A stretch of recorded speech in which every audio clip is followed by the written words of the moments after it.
I thought it was over. Quiet. Nothing left but splinters and rain. And then, I heard that whisper. Just this tiny voice barely there. Like the wind caught a secret and passed it to me. My name's Carl Jennings.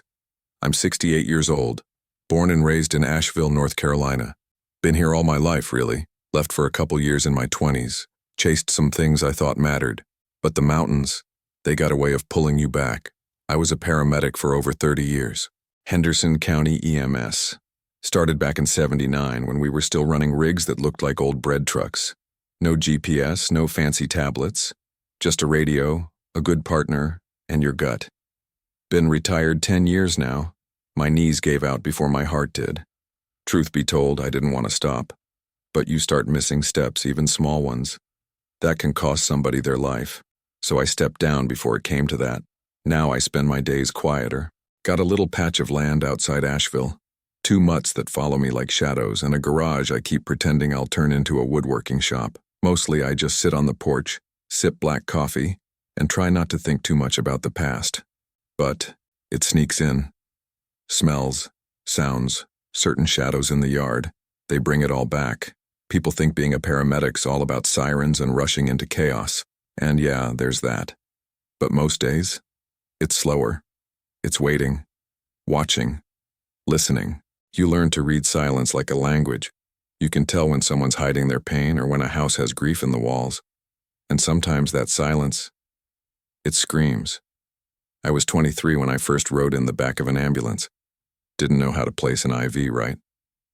My hands shook. I was still scared of blood, believe it or not. But there was this old timer, Frank Donovan. Big guy, handlebar mustache. Drove like a maniac. He told me, "Kid, don't try to fix everything. Just be there." Sometimes that's all they need. I never forgot that. Even now I think about Frank. He passed a few years back. Heart attack in his sleep. Lucky man in a way. Anyway, 30 years out there changes you. I held babies born too early, and hands that were letting go for the last time. I saw beauty, horror, kindness, and cruelty, sometimes all in the same shift. And I learned that people don't break the way you expect. Sometimes it's the strongest-looking ones who collapse under pressure, and sometimes it's a little girl under a tree, whispering through the rubble. That holds on longer than anyone thought possible. I didn't have kids of my own. Life just didn't take me that way. A couple close calls, a marriage that almost was. But the job kept getting in the middle. Hard to build something steady when you're running into fires and wrecks at 3 a.m. I used to wonder if I missed out. Now, I don't know. There's peace in solitude, but there's also a kind of ache that never fully leaves. That day, the one I'm about to tell you about, it stuck to me, not because it was the worst, not because it was the most dramatic, but because of one sound, one whisper, that shouldn't have been there. I'd seen hundreds of accidents by then. Floods, fires, shootings. But this one cracked something in me. And in a strange way, maybe it healed something too. Back then, we worked 48 hours on, 24 off. At least that's how it looked on paper. Truth is, we lived inside those ambulances. Slept there, ate there, laughed, cried.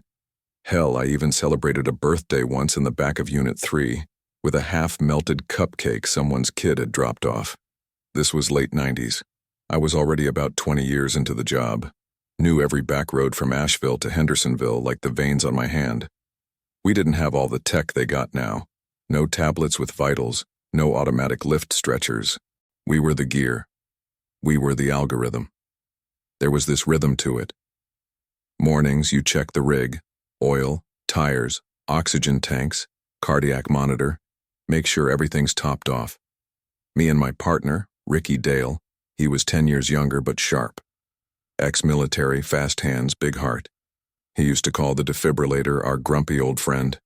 We'd get coffee at this little shack off Highway 25, Patty's. Everyone called it that even though the sign just said diner. She made this thick black coffee that could raise the dead. An egg so greasy they left a sheen on your skin. I miss that place. burned down in that '04. Some mornings were slow.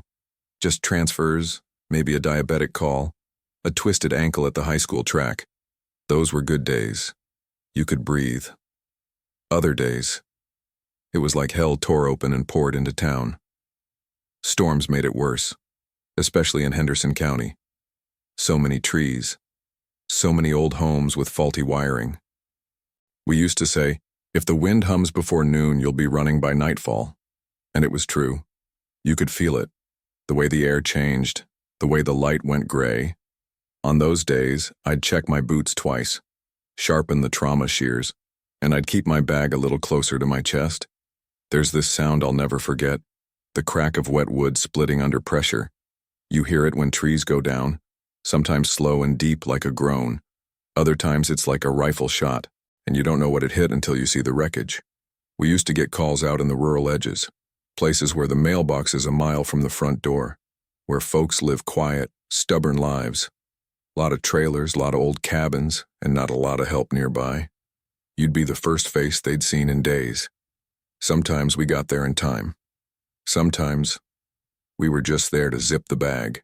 I remember one shift, maybe a week before the tree incident, Ricky and I got a call about a man who'd fallen off his roof during a storm. He was trying to fix his antenna. We found him still breathing, ribs like broken piano keys, eyes glassy. He just looked up at me and said, "She's inside." We found his wife asleep in her chair, unaware he'd even gone out there. That's the thing people don't get. It's not always the trauma that gets you. It's the small stuff, the quiet human parts, the picture frame still hanging crooked, the half-eaten bowl of cereal still warm, the cat that won't stop meowing. And through all that, you try to keep your head, you try to stay professional. But every so often, something punches through. One time, a little boy handed me his toy dinosaur while I was doing chest compressions on his dad. Another time, a teenage girl, high school cheerleader, kept whispering, "Don't tell Mom," while her blood soaked through the floor of the wrecked Camry. I saw things I never told anyone, not even Ricky. Not even later when I went to those mandatory wellness check-ins. You learn to carry it, not to fix it, just carry it. But there were good moments too. The old man who gave me a peppermint after I helped his wife breathe again. The newborn whose first cry echoed through a storm, like defiance. The time Ricky and I helped a kid deliver his mother's baby in the back of a Subaru on Route 191. She named the baby Carl. I pretended not to cry. The bond with your partner, that's something special. Ricky and I weren't just co-workers. We were brothers in sweat, in silence. We could read each other with a glance. He had this way of cracking jokes right when I needed them. "Bet you didn't think you'd be elbow deep in a stranger's ribcage today, huh, Carl?" Kept me sane, that kid. I think about those times a lot now. How we'd sit in the rig during quiet spells, windows fogged, radio humming low, talking about life, about where we'd go if we ever got out of this job. He wanted to open a bait shop in Florida. I just wanted peace. I thought I understood the job by then. I thought I'd seen it all. I was seasoned, as they say. But that night, the night the tree came down, it shook something loose. All the training, the experience. None of it prepared me for what I heard in that wreckage. It reminded me that sometimes the line between life and death is just one whisper wide. It was early spring. One of those days where the air feels too heavy for the season. The sky had that yellow tint, like it couldn't decide whether to spit rain or spit lightning. I remember waking up with a knot in my stomach. Could have been the eggs from Patty's. Could have been my bones knowing something was coming. You learn to trust your bones after 30 years in the field. We were halfway through a double shift. Ricky and I had just finished a call. Nothing major. A diabetic fainted in line at the Piggly Wiggly. We brought her back with a little juice and a laugh. Felt like a breather. And then the wind started. Not a breeze. Not the usual mountain gusts. This was different. Low. Constant. Like something growling just out of sight. I looked out the bay doors at the station. The trees were swaying, sure. but it was the way the birds went silent that stuck with me. No chirps, no flutter, just still. That's when dispatch cracked over the radio. Unit 3, possible entrapment, tree down on residence, 114 Greystone Hollow Road. Child may be inside, respond immediately. I didn't even look at Ricky. We were already moving. Sirens don't sound the same when you're headed into a storm. They feel thinner, like they're trying to cut through something too thick. Rain started as we hit the highway. Not drops, sheets, like the sky tipped over. Greystone Hollow is backroad country. One lane, mud shoulders, tight curves. Takes 15 minutes on a dry day. We made it in 7. When we turned the corner, I'll never forget that sight. The tree must have been over 60 feet tall, a massive oak. Looked like it exploded across the mobile home, split it right down the middle, like a knife through cardboard. We jumped out. The rain soaked us in seconds. Boots sunk into the mud with every step. There was a woman screaming, barefoot, bloody on the forehead. She kept yelling, "My baby, my baby." She pointed toward the rear half of the trailer, or what was left of it. The front looked like a crumpled soda can, roof peeled back, walls caved in, debris everywhere. Neighbors were already trying to pull limbs away. Tree limbs, not human ones, but they were panicked. No coordination. One guy was using a rake. Another just his hands, screaming the girl's name. "Ellie! Ellie!" I grabbed the Halligan bar from the rig. Ricky had the trauma bag and a flashlight. I could barely hear myself think, the storm was so loud. But through the noise, through the wind, I swear to God, there was a kind of quiet in the middle of it. Like the eye of the storm was sitting right on that home. We reached what used to be the back bedroom. The woman, the mother, said her daughter was taking a nap when the tree came down. 3 years old, named Ellie. All I saw was splinters, drywall, pink insulation hanging like spider webs, and this huge branch, thick as my thigh, crushing what had been a mattress. There was blood, but not much, just enough to make your chest tighten. We started clearing, hands, knees, elbows deep in shattered wood and mud. No sound, no cry, just the wind. And then, nothing. No heartbeat sound, no rustle, just silence. Ricky looked at me, that look we all learn eventually, the one that says, "I think, we're too late." I remember kneeling down, resting my palm on what was left of the bed frame. The rain started to ease, just for a second, long enough to hear it. A whisper, faint, fragile, so soft I thought maybe it was in my head. But then I heard it again. "Mama." It came from under the branch, somewhere beneath the debris. I froze, my heart kicked like a mule. Ricky dropped the flashlight and started digging. I yelled, "She's alive. We got a live one."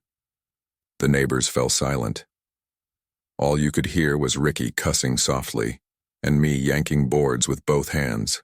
She was wedged between the mattress and a broken dresser, covered in plaster dust, hair matted to her cheeks, eyes wide, not crying, not moving much, but breathing. I don't know how long it took.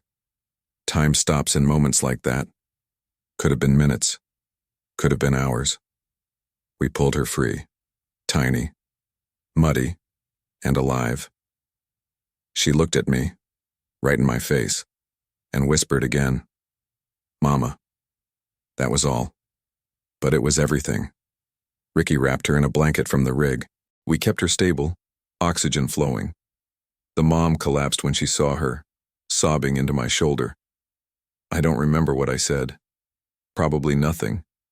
I just remember her weight in my arms. Light. So damn light. We got her to Mission Hospital in under 15.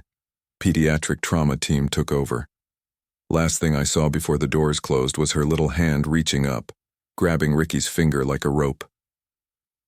We rode back in silence. The radio crackled. The storm kept hammering the windshield. But inside that rig, it was quiet. Not empty. Just quiet. The first thing I remember is the smell. Wet earth, sap, gas, and something else. Something I can't quite name, like burnt plastic and old rain. You don't forget a smell like that. It gets into your lungs, into your clothes, into your thoughts. Even now when the storm's heavy outside and I step onto my porch, I catch a whiff, and I'm back there. The tree. It wasn't just down. It had exploded. I've seen tornado damage, car crashes, you name it. But this looked like a bomb went off. The roots had torn straight from the ground, thick and black with mud. The trunk lay across the trailer at an angle, one end dug into the earth, the other resting on what was left of a child's bed. The back wall was gone, torn open like a dollhouse. Insulation hung down like cotton candy soaked in blood. And that silence. Not the peaceful kind. This was the kind of silence that screams at you, tells you something ain't right. The mother, she kept trying to get close, but we had to hold her back. She was frantic, kept saying she was sleeping. I tucked her in. I swear she was sleeping. I heard the crash. I tried to get to her. Her voice cracked like dry wood. I remember putting my hand on her shoulder, looking her in the eye and saying, "We're going to do everything we can." Didn't know if it was true. But sometimes you gotta lend people a little strength just to keep them standing. Ricky was already in the wreckage. He was smaller than me, could crawl between what was left of the hallway and the collapsed roof. I followed close, navigating splinters, twisted metal, and broken glass. Every step had to be calculated. One wrong move and you collapse what's barely standing. We reached what was left of the bedroom. Her room. There was a nightlight still glowing. Somehow the power hadn't gone out yet. It cast a dim blue light on everything like we were underwater. Toys were scattered across the floor. Stuffed animals, a tiny pink shoe, a plastic bracelet. All covered in dust. All still. The branch had come down clean through the ceiling. I could see where it split the bed, crushed it. Ricky whispered, "God, Carl, she's under that." That's when we stopped breathing. Just for a moment. We just stared, and I felt it, that cold knot in your gut that tells you it's already too late. We started moving fast, careful, but fast. Pulled back chunks of ceiling tile, drywall, beams. I could feel my hands bleeding, splinters, glass, but I didn't care. I wasn't thinking. I was searching. We uncovered the top of the mattress. It was soaked. Not just with water, but something darker. My throat closed. I leaned in close, pressed my ear to the space between the mattress and the branch. Nothing. Ricky leaned down beside me. "Carl."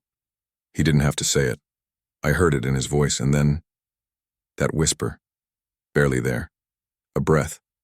More than a word. "Mama." I looked at Ricky. We both froze. I shouted, "She's alive!" The mother screamed behind us. We moved faster. Adrenaline kicked in. We shifted the branch, had to wedge the Halligan under it and lever it just enough to slide the mattress out. That's when I saw her. A sliver of a face, eyes half shut, lips dry, skin gray with dust. She was pinned but not crushed. The mattress and a chunk of dresser had formed a pocket just big enough to keep her alive. I reached in, felt her chest, weak rise and fall, pulse, thready but there. I whispered, "Hey, sweetheart, you stay with me, okay?" Her eyes fluttered. No tears, no panic, just quiet. Too quiet. That's when I knew she was going into shock. We had to move fast. Ricky cut away the debris on one side. I braced the rest. My hands were shaking, not from fear, from hope. Hope is heavier than fear sometimes. We lifted her together. She was light. Too light. Wrapped her in a blanket. Checked her spine. No obvious trauma, but that didn't mean she was safe. We carried her out, through the wreckage, through the rain. The crowd fell silent. Neighbors watched like it was church. I caught a glimpse of the mother, knees in the mud, praying, or maybe thanking. We loaded Ellie into the rig, started oxygen, IV, monitors. She didn't say anything, just held my finger. Ricky drove like hell. I sat in the back with her. I remember looking down at her tiny hand, gripping mine like it was the only solid thing left in the world. Her eyes opened just a little. She looked up at me and said, "You came." That's all. Simple. Soft. But it broke me. Right there in that ambulance, I had to blink hard just to see the monitor. 30 years, and I'd never heard anything hit me like that. You came. Like I was meant to be there. Like I wasn't just part of the system, I was her system. She held on. We made it to the hospital, got her into the trauma bay, and for the first time that night, I let go. I sat outside the ER, soaked, filthy, blood drying on my shirt, and I prayed. Not because I'm religious, but because some moments are too big to hold alone. It wasn't the sirens, wasn't the storm, wasn't even the moment we found her under all that wreckage. It was what came after. That quiet, that stillness, that space between the rescue and the knowing. We'd made it to the hospital. Mission ER. They were already waiting for us. Trauma team prepped, pediatric unit on alert. We handed her off the second we hit the doors. She was stable, weak, but stable. Ricky gave the quick rundown. I filled in what I could. Oxygen levels, vitals, estimated time under debris. They wheeled her through those double doors, and that should have been it. That's usually when you step back, clean up the rig, reset your gear, move on. But I didn't. I couldn't. I just stood there, hands trembling, soaked in rain, blood, mud, and something else, a weight, like something sacred had just passed through me. The nurse, I think her name was Jo, she looked at me and said, "Carl, you okay?" I nodded, but I wasn't. I walked outside, sat on the bench by the ambulance bay. It had stopped raining. Air was thick with ozone and spring and the faint hum of fluorescent lights. And then, the mother came out. She saw me sitting there. Didn't run. Didn't scream. Just walked up slow. Like she didn't know if she was awake yet. She sat next to me. Didn't say a word at first. We just listened. To nothing. Then she looked at me and whispered, "They say she's going to be okay." I nodded. Couldn't speak. My throat was tight. She put her hand on mine. Rough palms, trembling fingers. "Thank you," she said. Not loud, not tearful, just real. I don't know why, but I started crying. Not sobbing, just these slow, hot tears that rolled down and wouldn't stop. I turned away, tried to hide it. She didn't let me. "You saved her," she said. "You heard her." And that's when it hit me. That whisper. That tiny voice in the rubble. It wasn't just a sound. It was a thread. The thinnest, most fragile thread between this world and the next. And somehow, I had caught it. I've gone back to that moment 1,000 times. That exact second when I pressed my ear to the debris. And heard it. She didn't scream, didn't cry. Just whispered, "Mama." And it found me. Cut through the rain, the sirens, the panic, and landed right in my chest. Like the world had quieted itself just long enough for me to hear her. I keep thinking, what if we'd been 10 seconds later? What if the storm hadn't paused for that breath? What if I'd said, "She's gone," and walked away? That whisper, it rewired something in me. I'd seen miracles before, seen people survive things they never should have. But this wasn't about survival. This was about connection. She didn't know my name. She couldn't even see me. But she trusted. Trusted that someone was out there. Trusted enough to let out one last breath and hope it reached someone. And it did. It reached me. I remember later sitting in the rig after everything was over. Ricky was quiet. More than usual. He just looked at me and said, "You heard her, Carl. Nobody else did, but you did." I didn't know what to say, so I said the truth. I think I needed to. Because that day wasn't just about saving her. It was about something in me that needed saving too. Years on the job. They wear you down. You get numb. You start moving through it all like a machine. Vitals, protocol, transport, repeat. You stop feeling. Because if you felt it all, every loss, every scream, every parent falling to their knees, you'd shatter. But that whisper cut through the armor. It reminded me that what we do, it's not just about saving lives. It's about witnessing them, hearing them, even when they're quiet, especially when they're quiet. I don't know where Ellie is now. I heard she recovered well, moved with her mom to live with family in Georgia. They sent a card a few months later, said she liked butterflies, said she called me the man in the rain. I keep that card in my old uniform locker. Still smells like the job. Still feels like a second skin. But that day, that whisper, it stays with me more than anything else. Louder than any siren, softer than breath, but permanent. They say time softens things, blurs the sharp edges, dulls the color. But some moments, they don't fade. They stay sharp, clear, too vivid to forget. That night didn't leave me. Not the way most calls do. It settled into me, quietly, like dust in an old house.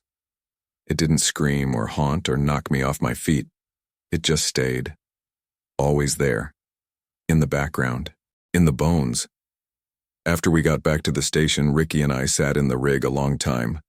Didn't talk, didn't move much, just sat. The rain had stopped, but I kept hearing it. Phantom rain, I guess.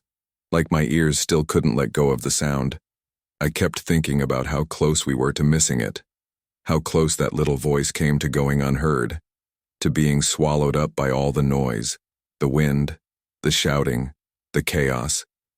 And that's what really stuck with me. Not the tree, not the mess, but the whisper. That whisper kept echoing in my head for weeks.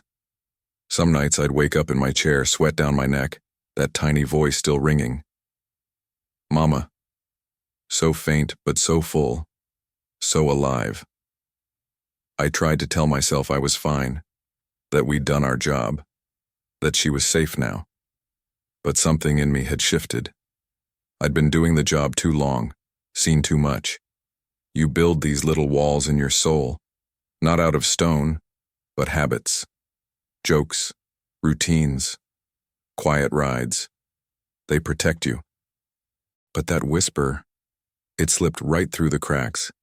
It reminded me what I'd buried, that I'd started out in this job because I wanted to help people, not because of the adrenaline, not because of the uniform, but because when I was a kid, someone helped me.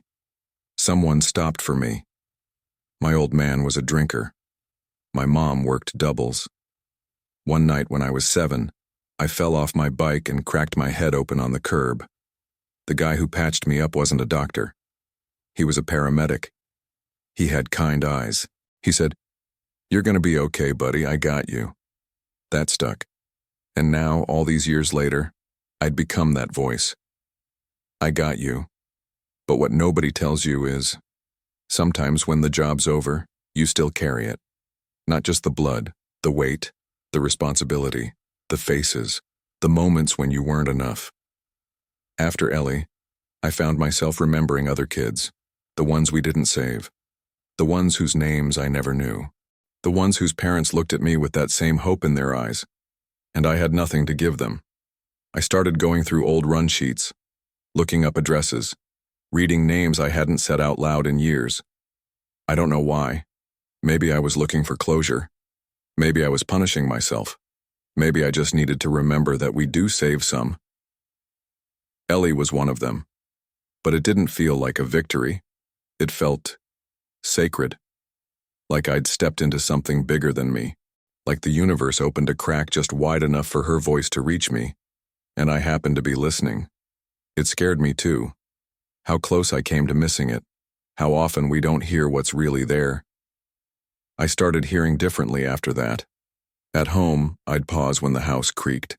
I'd sit on my porch and listen to the wind.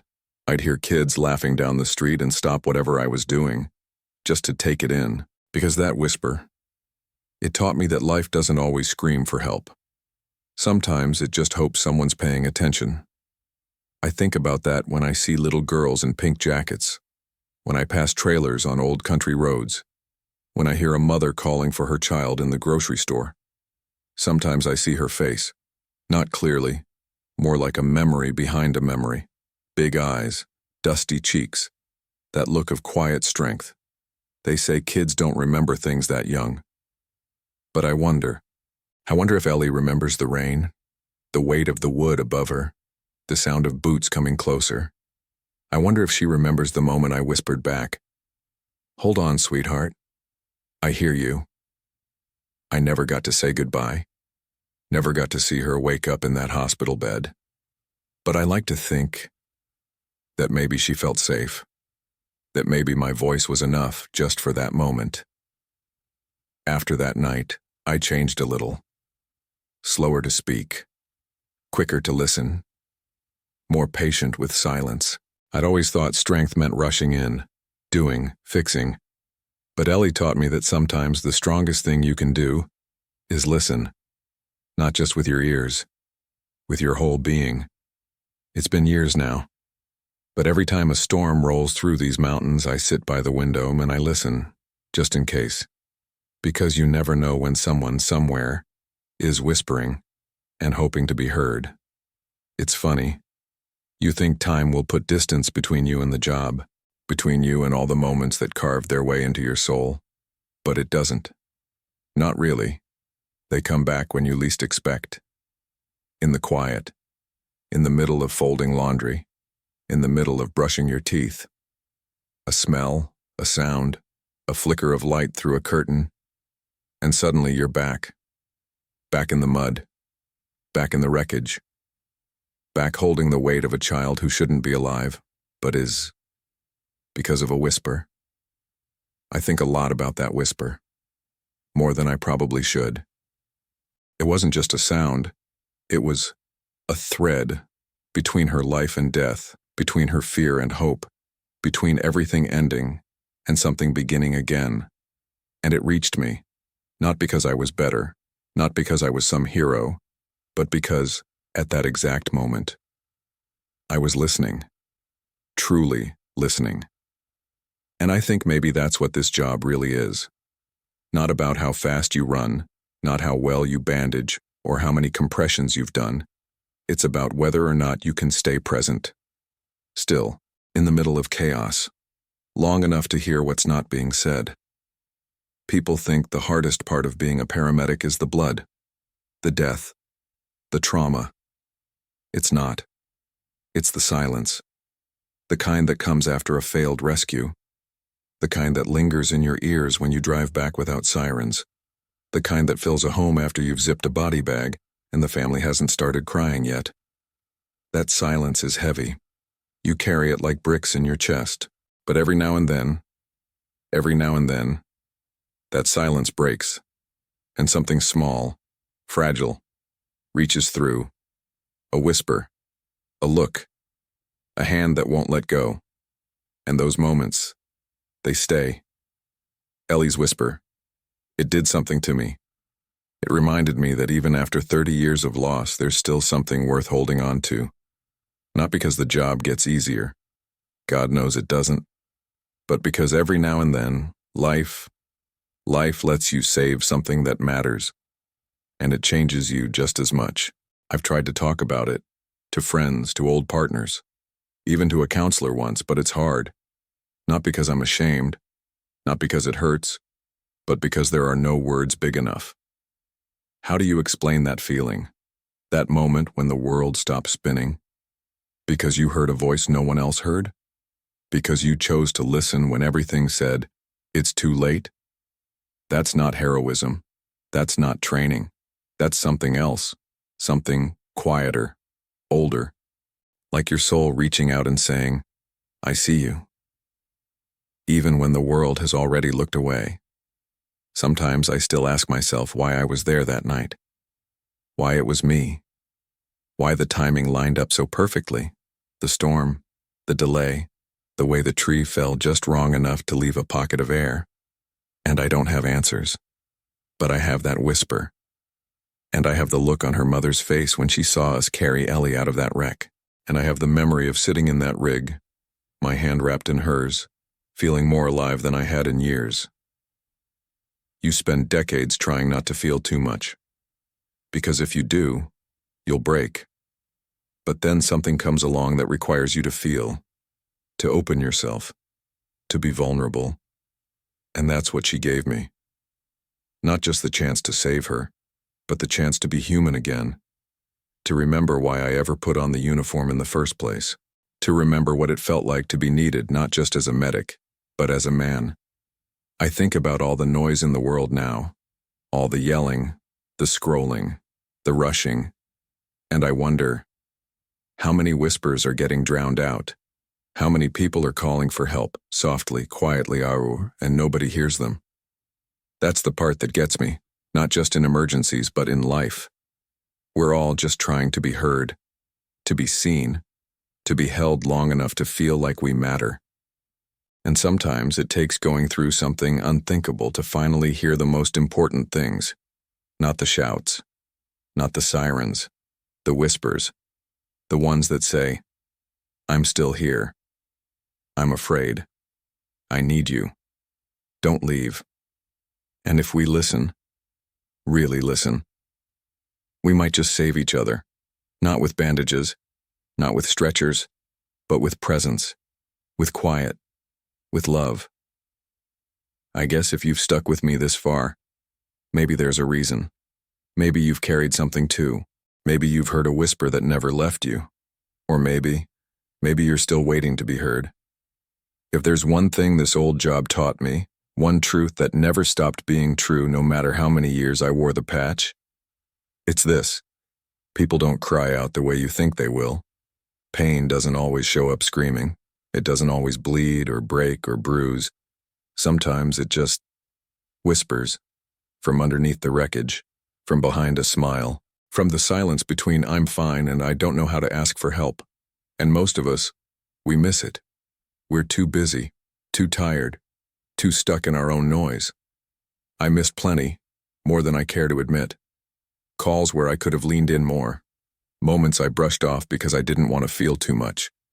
But that little girl under that tree, she reminded me what it means to feel, what it means to pause, to listen, to be there.